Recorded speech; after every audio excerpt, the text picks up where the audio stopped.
Bismillahirrahmanirrahim. Assalamualaikum warahmatullahi wabarakatuh. Perkenalkan, nama saya Fadil Akbar Maulana, NPM 21310500053, Prodi Sosiologi Agama, Fakultas Usuluddin dan Studi Agama. Di kesempatan kali ini, saya akan mengidentifikasi masalah psikologi sosial, yang dimana seharusnya saya menggunakan talent atau objek, tetapi di sini saya agak berbeda karena saya menggunakan diri saya sendiri sebagai objek penelitian dengan alasan saya memiliki beberapa trauma sosial yang dimana saya malu untuk menceritakan trauma ini di hadapan teman saya. Dikarenakan ini tugas, saya akan mengidentifikasi masalah kepribadian saya sendiri. Yang kita ketahui saat ini sekarang media sosial masih di tengah gempuran berita kasus bunuh diri, yang dimana kasus bunuh diri ini sekarang sepertinya menjadi tren di kalangan anak muda. Kesempatan kali ini saya akan menceritakan tentang saya sendiri, yang dimana saya pernah melakukan percobaan bunuh diri. Ya, mungkin kedengarannya aneh ya, cowok kok mau bunuh diri sih gitu. Cuman menurut saya itu adalah hal bodoh yang pernah saya lakukan seumur hidup saya gitu.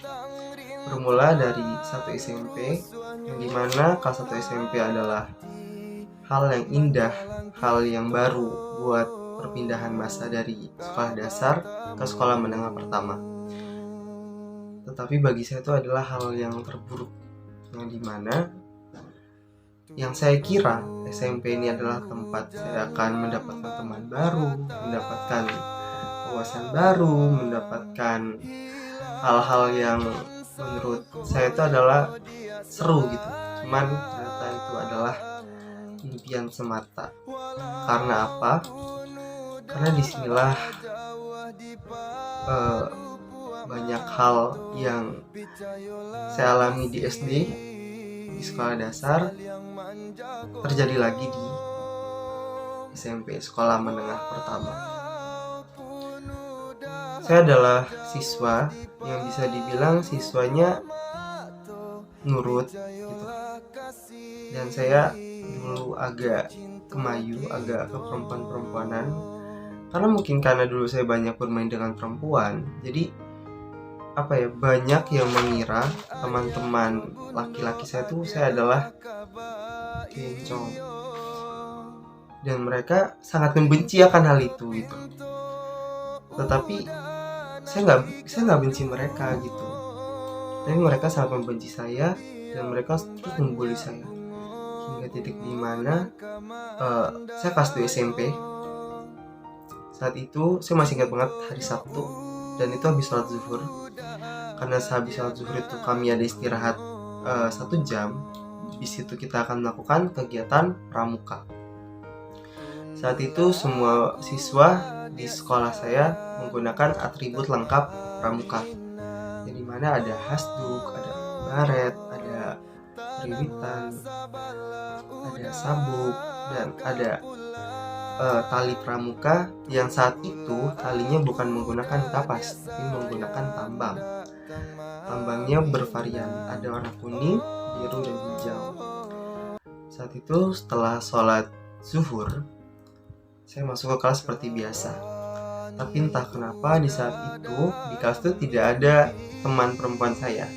Di situ hanya adalah 10 teman laki-laki saya, yang dimana mereka adalah pembuli aktif saya gitu di kelas itu.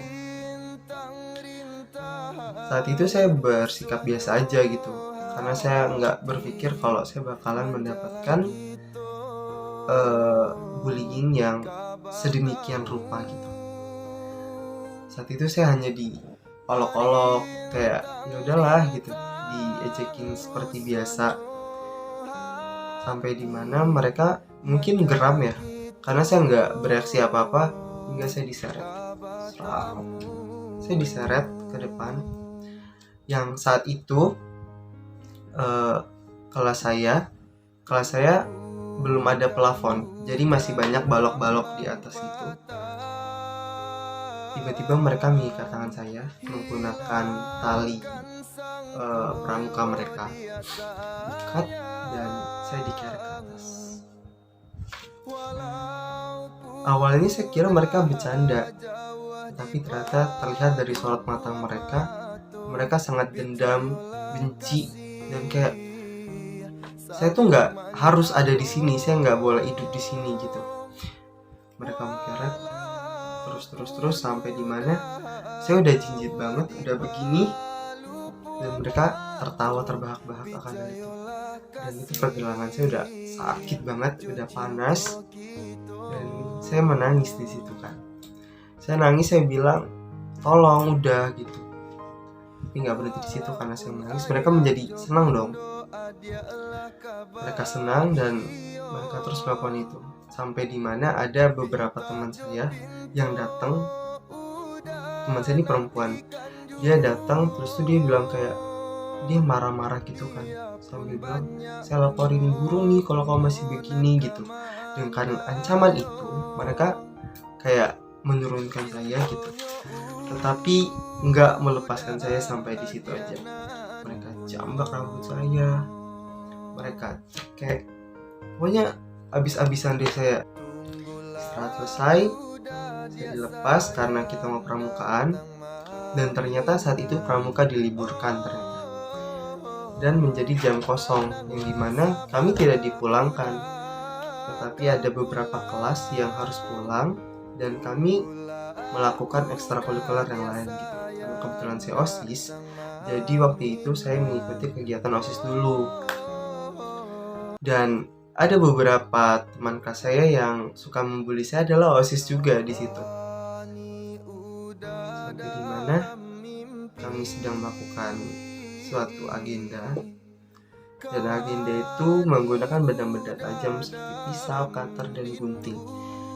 Dan di situ si teman saya A yang membuli saya terus-menerus ini memegang gunting dan pisau, dan dia mengejar saya sambil kayak saya bunuh kamu.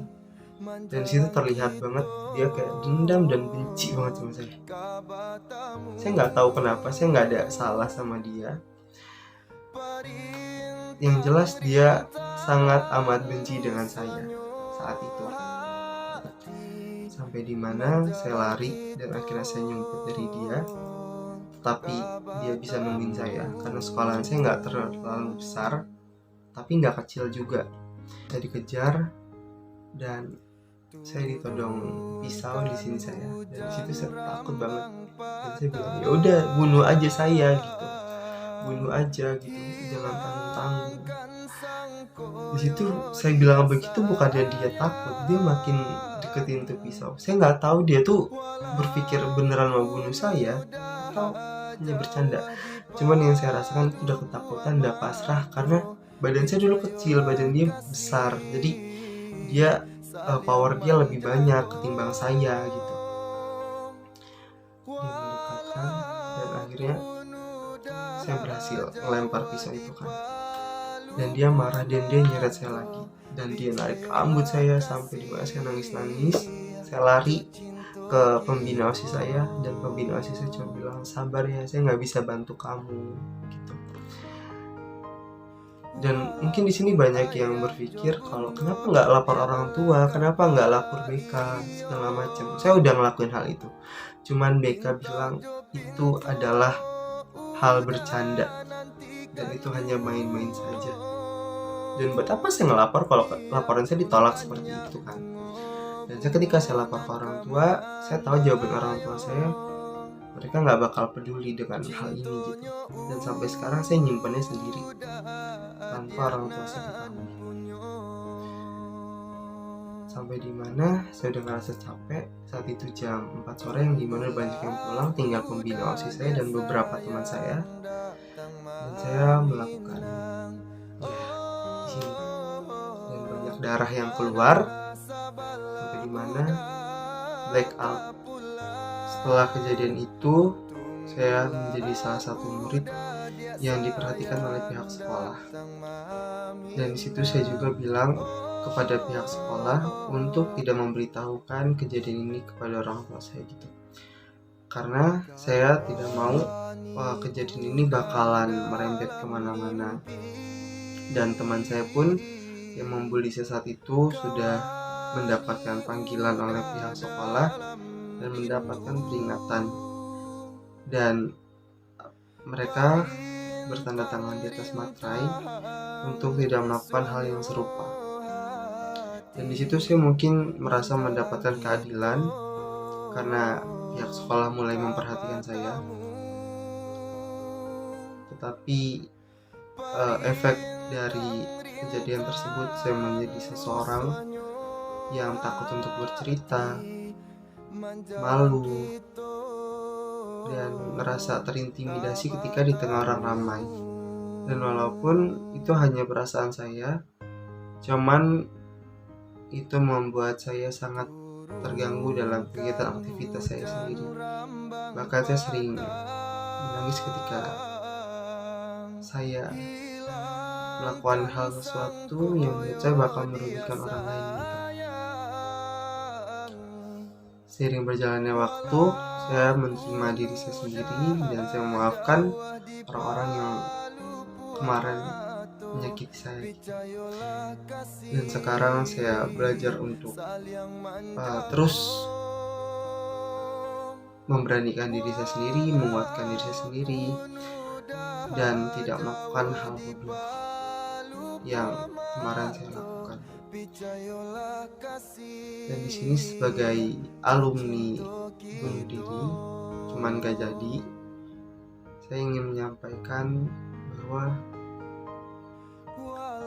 hal kayak gitu hanya keinginan sesaat, dan ketika kamu melakukannya dan kamu tersadar akan hal itu, kamu akan menyesalinya karena kamu akan mendapatkan trauma yang mendalam.